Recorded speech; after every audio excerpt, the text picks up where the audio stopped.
everybody, Zeidoktor here, and this episode of Typical Manga Review is going to be centered on My Hero Academia, Chapter 144, Red Riot.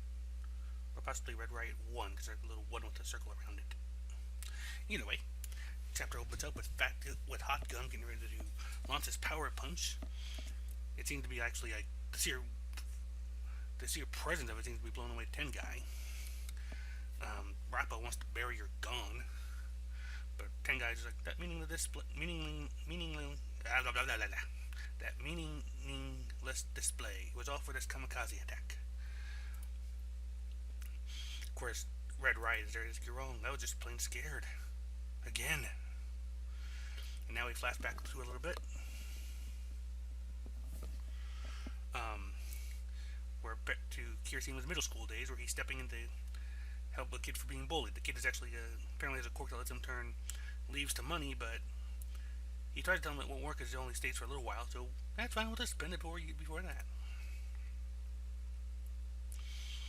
Kirishima tries to fight back, protect him, but it doesn't really do much good. One guy earthbends a rock right in front of him and smacks him in the face, and can't really do much about that.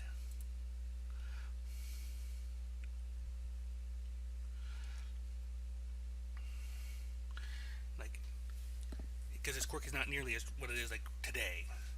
And like his buddies try to tell him like to stay out of that, like don't get involved. But as long as you got a manly spirit, then quirks don't even matter. I'm sure the hero of Silvery Crimson Riot would have said the same. We're telling you, that's like old, man. And the pros say that a hero's body moves more than they can even think. So in other words, of course, before he finishes his grand speech, we see him actually running across none other than Mina Ashido. She actually starts telling off the bullies. Right. Kirishima wonders like what they're talking about because they're too far away to hear. It almost looks like let's all get along, okay? And then they start breakdancing, and then they all go home. And like even the kid who's like being bullied is like they're all buddies now. Go Pinky.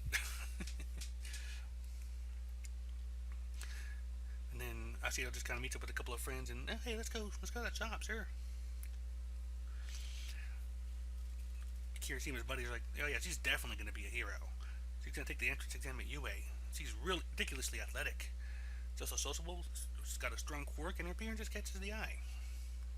The way heroes are now has changed from how they were in the past. It's all about entertainment and approval ratings and whatnot. I feel like the heroes of today. That's why she's a perfect fit for the job.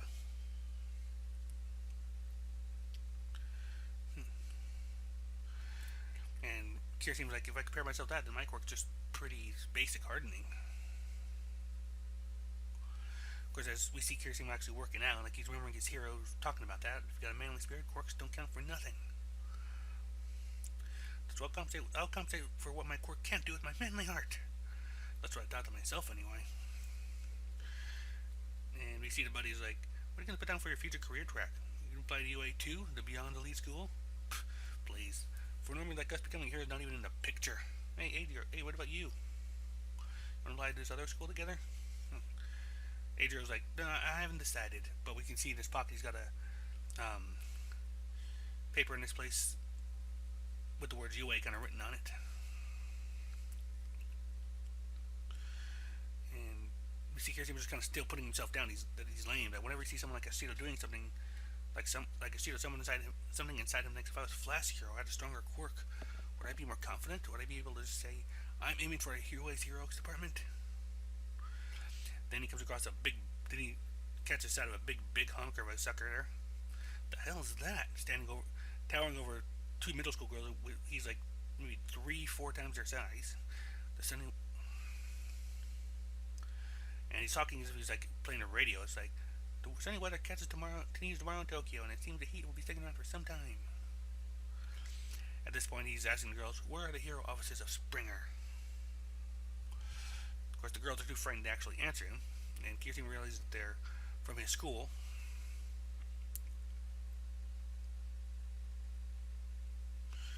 And it's like, the guy's like, so you won't tell me? So he puts his hand on the wall next to like, just sticks his hand and starts breaking the wall apart. Like, and Kirsty was freaking out, like, why is it only times like this when there's a hero on patrol? No, not somebody, you do it. Go. jumping in. Why won't you tell me? Jumping in.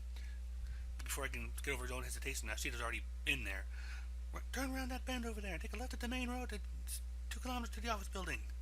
Thank you. And walks. He storms off. Everything I do is for the Lord. And he walks out like being clearly about as big as the buildings themselves. Cheetah falls to her knees like, oh my god, that was scary. And her friend's like, oh, thank you. John Cum would have been dead for sure. But she's like, I just made up those directions, so we got to run. Come on. Meanwhile, Kirasima was looking at him, thinking to himself, why didn't you go? And he's remembering his buddy's words about, oh, me coming here is not even in the picture. And he's remembering that summer there's a lot of talk about a middle schooler resisting a powerful villain. And that was all that was being reported on. But according to Villain, just before All Might showed up, there was another middle schooler, a friend maybe, that jumped in to save him. I compensate with my manly heart. Yeah, right. Even my heart's not up to snuff. And if I don't even jump into the fray when others are in trouble. I ain't a man or anything else. And the chapter ends with him scratching out the words UA as his choice for school. Let's have a neat little Maki corner, like different art points here and there, like little notes about Deku and All Might and so on. So that's cool. How they rank. I think it's from an actual data book, I'm not sure. But in any case, so first thing I want to kind of bring up is something I didn't know about myself until I saw it in discussions. Apparently that big honker of a guy that Mina kind of warded off, he's someone we've seen. Let's see here. Let's see if I can figure out what chapter it was here. Forgot to get this up ahead of time, so my bad. But apparently we saw him around the first time. We were also seeing other characters that were part of the villain alliance, like Toga, Muscular, and such. 57. Okay, here we go. Don't think this one has 57. No. Okay. Well, that loads. I'll see if I can pull it properly. But while we wait on that, apparently he's like a big spiky guy out in the fields, going for someone else's direct expression. But still, one thing that comes to my mind is like, I almost wonder now, depending on just how it was reported to like the civilian population. I wonder now. Part of me wonders now if the reason Kirasima befriended Bakugo was because he thought that he was the one who jumped in to save his buddy, not realizing it was Deku. Because there is kind of like a similarity here, like a parallel, I guess, with Bakugo and Midoriya with Asito and Kirasima. Asito's basically Kirasima's unaware, less assholey Bakugo. It's neat though to see that there's actually like some of them actually did go to the same school. Some of them do have connections like that, which is all kind of neat.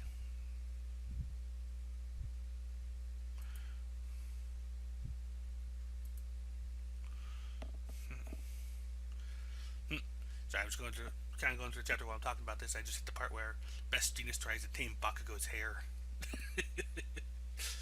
Anyway.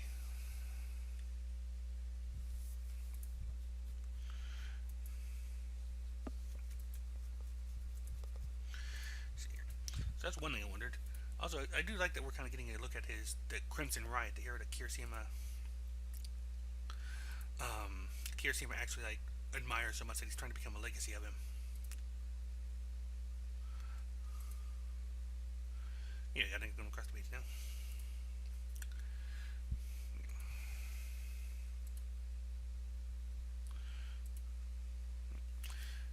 Ah, we go. Okay. Yeah, here we go. I guess first looking at the same one, yeah, there's like end of page 22, we're seeing Toga with a thing of blood up against the wall. We see a big spiky guy. We see Dabi. We see I forget his name. Splitter. What? Here we go. Spinner. Okay. The lizard guy, and Mustard, and Shigaraki. Okay, it's like last page of chapter 57. For anybody who wants to go referencing that. Anyway, where was I? Oh yeah. See here. Asito's a less actually Bakugo. Where was I on? Oh yeah, Crimson Riot. I wonder if at some point, maybe in this flashback, or if not here, maybe somewhere down the road, if Kirasima will actually meet Crimson Riot. Because Because that'd be neat. Like, he actually gets to meet his hero, his idol, the guy he admires more than anybody else.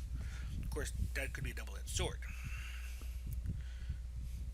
Because in a way we have it almost kind of makes me think of Tiger and Bunny. Because you have Kotetsu, he's got like a similar ability. Like, he's got his superpower for 5 minutes thing. And he was inspired by someone with similar power. Of course, that guy, we learned as his powers declined, became kind of an ass. In fact, his abuse of his family pretty much created the major villain, one of the major villains of the series.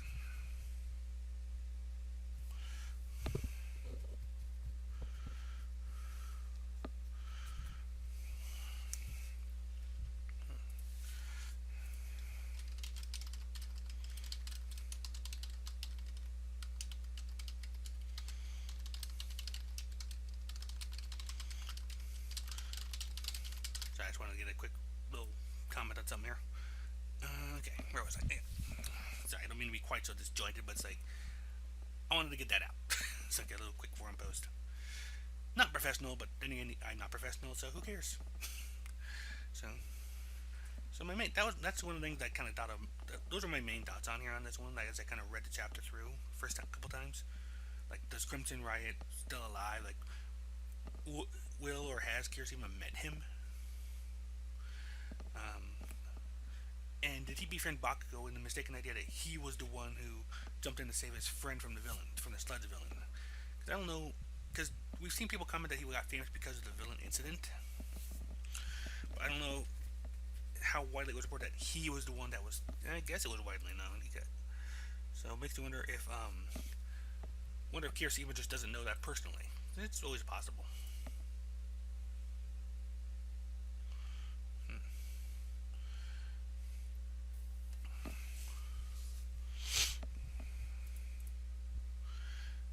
But yeah, those are my main thoughts on here. Like I said, hopefully, I think next chapter will probably be more flashback. I don't know if we'll finish it, but I don't think Sun Eaters took that long either, so we'll see. I wonder if we'll get like Kirishima, A0 Kirishima at the origin or something like we've done for before.